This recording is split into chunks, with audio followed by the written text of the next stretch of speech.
There are crimes that happen in the dark, and then there are crimes that happen in plain sight, protected by money, silence, and broken systems. The Jeffrey Epstein case is not just about one man. It's about how warnings can be ignored, how power reshapes consequences, and how justice can arrive late or not at all. Tonight, we start at the beginning of what the public eventually discovered, and we follow the trail that leads to the most controversial turning point of all. Before we begin, this series uses verified records, court documents, and official reports. We will label what is confirmed and what is unverified. We will not turn rumors into evidence, and we will not treat a name appearing in a document as proof of a crime. This is not gossip. This is a case study in how systems fail. Jeffrey Epstein built a life that looked untouchable. Wealth, private jets, elite circles, and an image of influence. But influence is not evidence. So we start where evidence exists: formal investigations and charges. Years later, in a 2019 federal indictment, prosecutors described a pattern of recruitment and abuse, including that some victims were minors. That indictment matters because it shows what the government was willing to put in writing, under legal standards. But the real question is, if major allegations were known years earlier, why did accountability take so long? In many high-profile cases, the first warning signs appear long before the headline moment.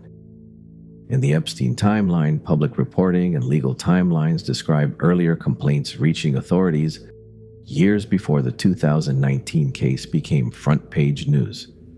And here's where the case becomes bigger than one man. When allegations involve power, investigators face barriers, victims afraid to come forward, reputation management, legal pressure, and institutional hesitation. That does not mean no one tried. It means the system moves differently when fear and influence surround a case. Now we reach the part that changed everything. The 2006 to 2008 federal investigation period and the resulting non-prosecution agreement, often called the Sweetheart Deal. The U.S. Department of Justice Office of Professional Responsibility later reviewed how that agreement was developed and approved. That review is important for one reason. It's an official look at how prosecutors handled a case that the public still debates. The OPR report concluded it did not find professional misconduct under its standards, but it also criticized judgment and highlighted serious concerns, including issues around how victims were handled and notified. Pause on that for a second. Even in the most official language possible, the government acknowledged this process raised major questions. And here's why this became a historical moment in the U.S. legal system. A controversial agreement can shape who gets charged, what penalties exist, and whether a case is effectively closed for years. After 2008, the story did not disappear, but it drifted. What the public often feels in cases like this is a strange kind of silence, as if everyone knows something is wrong, but nothing changes. That's the long shadow phase. People talk evidence fragments, rumors spread, but formal accountability stalls. And when the public fills gaps with speculation, it becomes harder to keep the conversation anchored to facts. So we keep the timeline moving, and we move to the return of federal prosecution.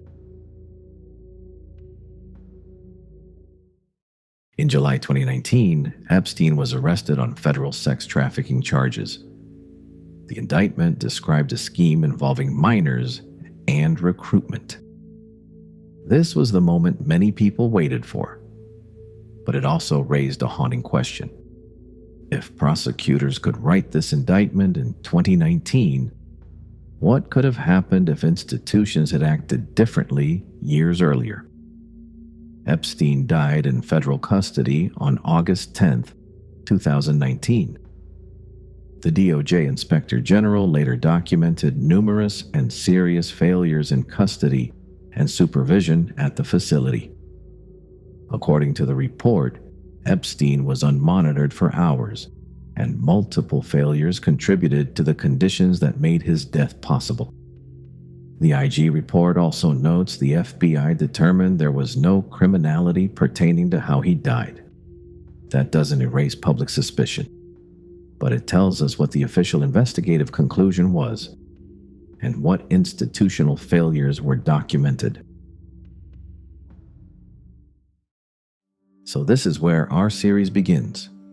A case built on power, silence, and delayed accountability.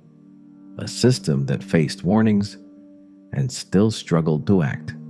Next episode, we go deeper into 2005 to 2008 and the deal that still defines this case in the public mind, what it did, what it didn't do, and why it mattered.